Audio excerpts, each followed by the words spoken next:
falta una carga para matar vivos, para acabar la obra de la revolución, para vengar los muertos que padecen ultraje, para limpiar la costra tenaz del colonialismo, para cumplir el sueño de mármol de mar, para que nuestros hijos no mendiguen de la patria que los padres le ganaron de mano.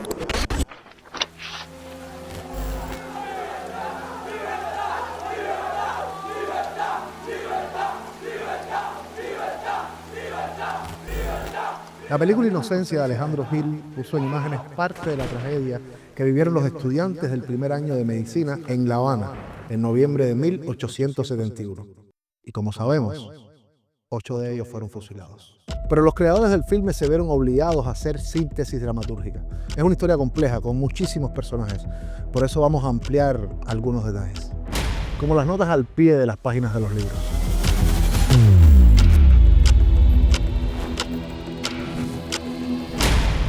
El cristal de la tumba de Gonzalo Castañón tenía ya aquella raya cuando sus restos fueron enterrados en el cementerio de Espada en La Habana. En su sed de sangre, el fanático cuerpo de voluntarios, del que Castañón, a través de su periódico La Voz de Cuba, era ardiente defensor, desató sobre aquellos jóvenes estudiantes del primer año de medicina la injusta acusación de haberlo rayado. Y la terrible culminación del proceso fue el fusilamiento de 8 inocentes en el Castillo de la Punta. El crimen fue tan escandaloso que los sumarios del simulacro de juicio desaparecieron cuando los españoles se retiraron de la isla.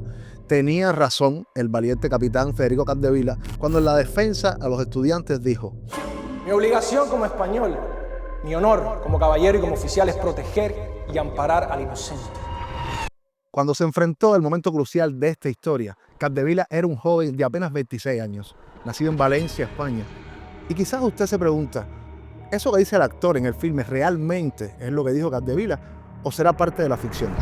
Doloroso y altamente sensible me es que los que se llaman voluntarios de La Habana pretendan convertirse irreflexivamente en asesinos, y lo conseguirán si el tribunal a quien suplico e imploro no obra con justicia, igualdad y con la equidad de que está revestido. Sí, les digo que sí, que lo que se ve en el filme es parte de lo que se dijo ese día. Según el testimonio de Fermín Valdés Domínguez, el capitán Capdevila llevaba su defensa escrita, un texto publicado el 10 de febrero de 1872 en La Revolución Cubana, un periódico que se publicaba en Nueva York. Puede llamárseles, juzgárseles como a hombres a los 14, 16, 18 años, poco más o menos. No. La actitud digna de Capdevila, que hoy honra España, le creó el odio de los integristas más reaccionarios, incluso con peligro para su propia vida. No obstante, durante 30 años se mantuvo vinculado a Cuba. Se casó con una joven de Santi Espíritu, vivió en Holguín, en Santiago de Cuba. Algo curioso es que la casa donde vivió en Holguín, precisamente hoy, es la sede de la Unidad Provincial. Pero bueno, volvamos al año 1886, porque en ese año, siendo jefe del batallón de Holguín, lo acusaron de mal manejo de fondos de la tropa. Lo condenaron a 3 años de presidio que cumplió en el Morro de Santiago de Cuba. Después, en revisión de la causa, lo declararon inocente, pero había perdido 3 años de su vida y en prisión contrajo tuberculosis, que lo llevó a la muerte en el año 1898. Los reaccionarios lo odiaban, sin embargo los cubanos lo amaban. Estando preso, una comisión le regaló una espada con la empuñadura de oro, y en la hoja tenía grabado: al señor Federico Capdevila, el héroe del 27 de noviembre. Cuba agradecida.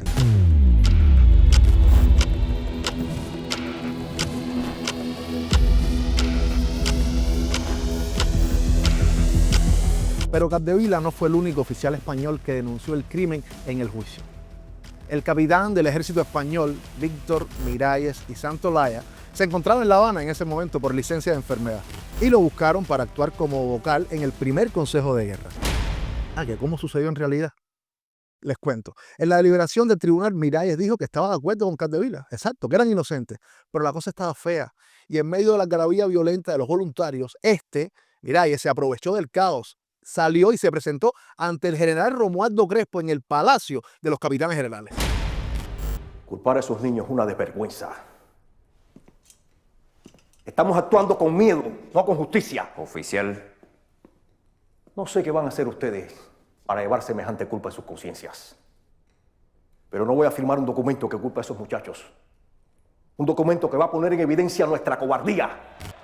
El general Crespo estaba sustituyendo al capitán general y Miralles le dijo que no iba a firmar la condena porque los estudiantes eran inocentes. Y pasó lo obvio. 3 días después, el capitán Víctor Miralles fue enviado a España. Renuncio.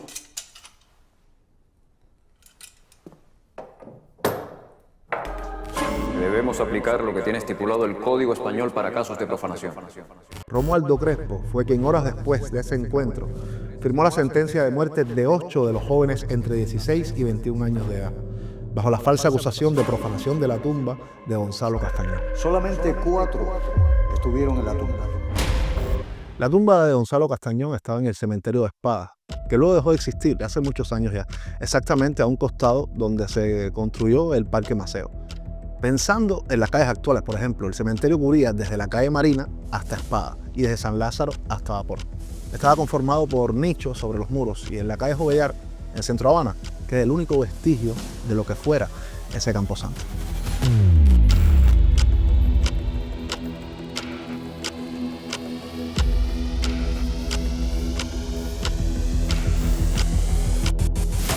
El monumento a los estudiantes de medicina fusilados el 27 de noviembre de 1871 fue inaugurado 50 años después, pero desde antes se conservaba en el lugar un fragmento de pared. En 1921, exactamente el 27 de noviembre, el monumento adopta la forma con que lo conocemos hoy. Se trata de un octágono de mármol soportado por 8 columnas estriadas que descansan sobre un zócalo irregular que bordea el obelisco, al cual se accede por 2 sencillas escalinatas laterales. Al centro, la figura de un ángel parece velar por el reposo eterno de los inocentes. Hay monumentos a los cuales se llega siempre con respeto y con flores y con tributos de honor, pero hay monumentos a los que se llega con lágrimas contenidas. Y este es uno de ellos. El muro que está hoy, frente a la punta, cerca de la antigua cárcel en que ellos estuvieron, y cerca de la capilla, que es muy poco visitada, la capilla donde pasaron la última hora, ellos son colocados de 2 en 2 y fusilados. El monumento erigido en la explanada de la Punta se inscribe en los esfuerzos de Fermín Valdés Domínguez por perpetuar la memoria de sus compañeros fusilados el 27 de noviembre de 1871 por el Cuerpo de Voluntarios de La Habana.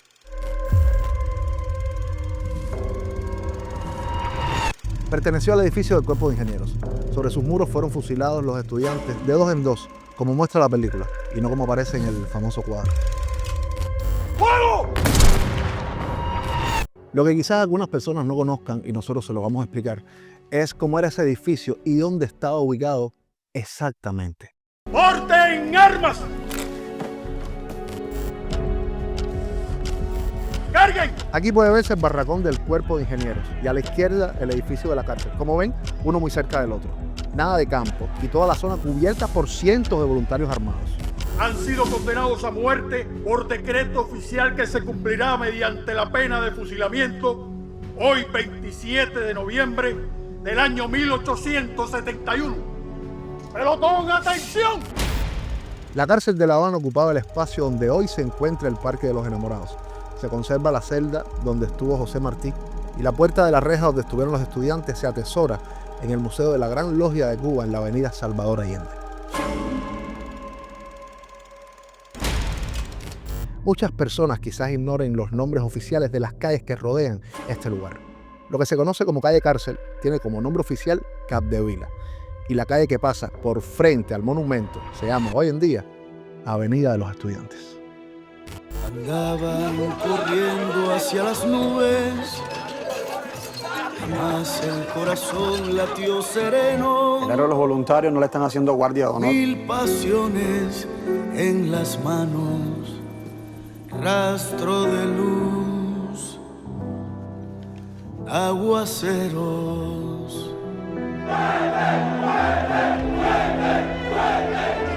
Han sido condenados a la pena de fusilamiento.